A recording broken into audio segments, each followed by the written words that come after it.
Now, a Nobel Prize winner has been criticised for suggesting women scientists shouldn't work with men. So Tim Hunt said the problem with girls is that you fall in love with them and they cry when you criticise them.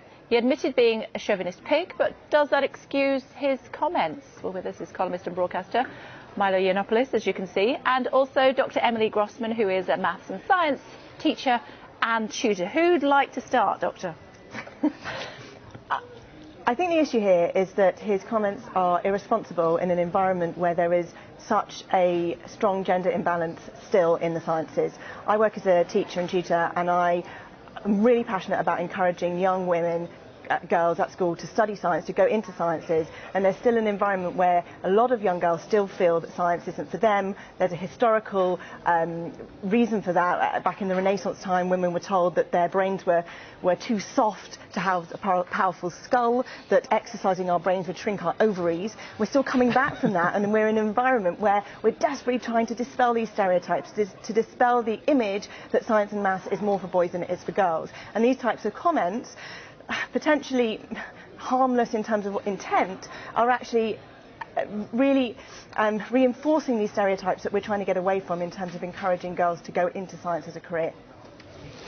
Well, you hear this a lot from scientists. You hear this a lot, in particular, from female scientists. But the fact is that there is some reason to suppose that there is an advantage to being a man in certain subjects. There's reason to suppose that gender essentialism, biological determinism, whatever you want to call it, the fact that there are male brains and female brains, may indeed have some basis in science. Now, this is sort of thrown out of the window completely by feminists and female academics who just refuse to accept that there's any reason whatsoever why there might be a gender imbalance. Two things on that.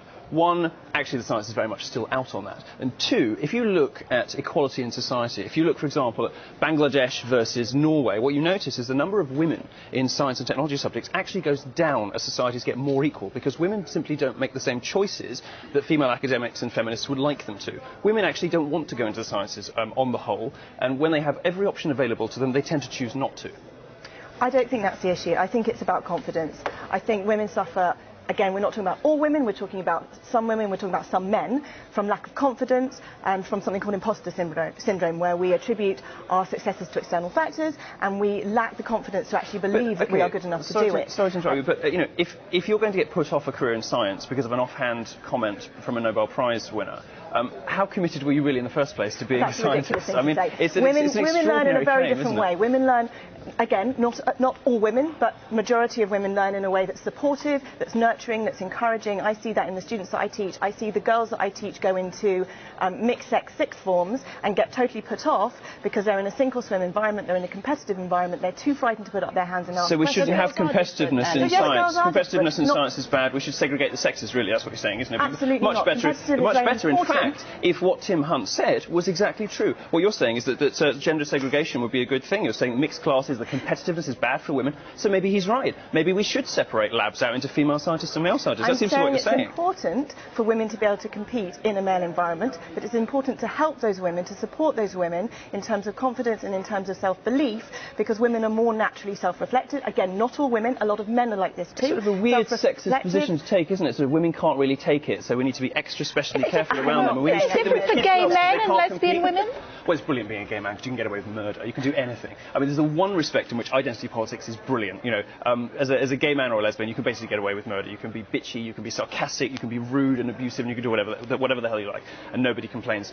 Women, I think, really, you know, until very recently, until possibly the last half-decade, it was certainly true that women had all kinds of structural disadvantages in society. That simply isn't true anymore. It's not true, for example, when women go for jobs in science, technology and mathematics. You know, a study came out, I think, 2 or 3 weeks ago in the US saying that women have a 2-to-1 advantage over men with the same qualifications because everyone's so desperate to hire women. The reality that people experience, you know, going for jobs and in the working life is actually that women are sort of structurally advantaged, not disadvantaged. And that's happened very recently. Also to show that out of 65 countries, the UK has the highest discrepancy between confidence amongst boys and girls in terms of how good they feel that they are.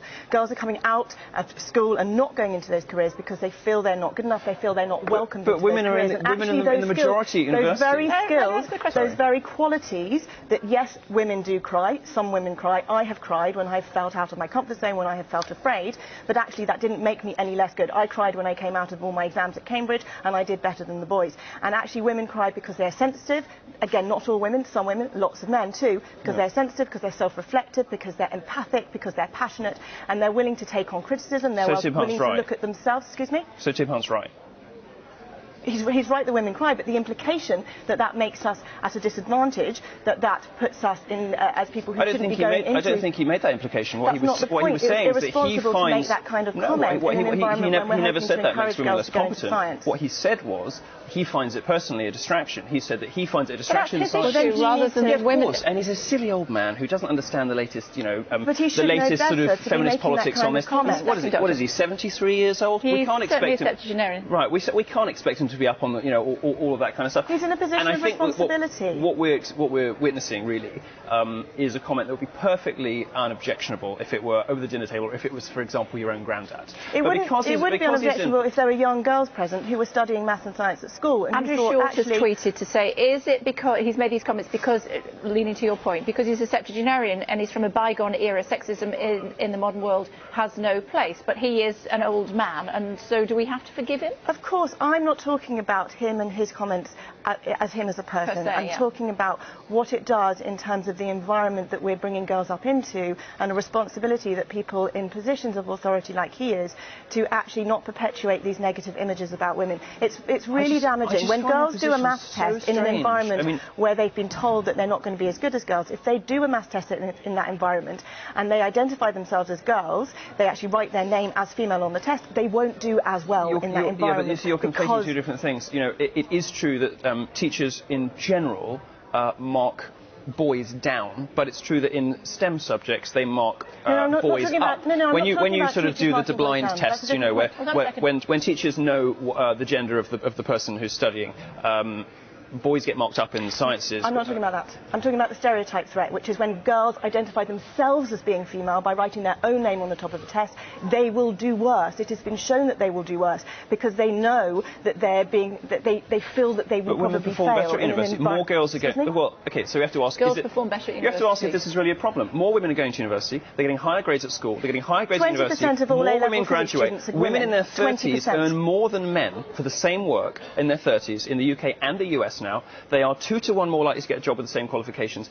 Where's the structural bias against women here? I don't see the problem here. What I do see, actually, is a very reasonable complaint from a lot of young men, not my generation maybe, I'm sort of 10 years older than them, but from a lot of young men who are going to university, going into the workplace, and they don't recognise the world you're describing, because it's not their experience. When they go for a job, they are discriminated against because people are desperate to hire women. When they go to university, more women are doing better all around them, and they feel as though being held up to feminine standards of behaviour, being whacked on Ritalin because they're too boisterous in the playground, or not getting the same support that women do at university. Okay, and what about mental health? Would you like to make a final point, and then I'll come to you? Of all A-level physics students, only 20% are girls. How can you possibly say that we're in an equal environment where girls are coming out and studying science as much as boys are? We are absolutely not, and we need to make sure that girls feel that science is for them and it's not just for boys, and they're not being pushed out of it because of who they are and because they might cry and because they might be self-reflective.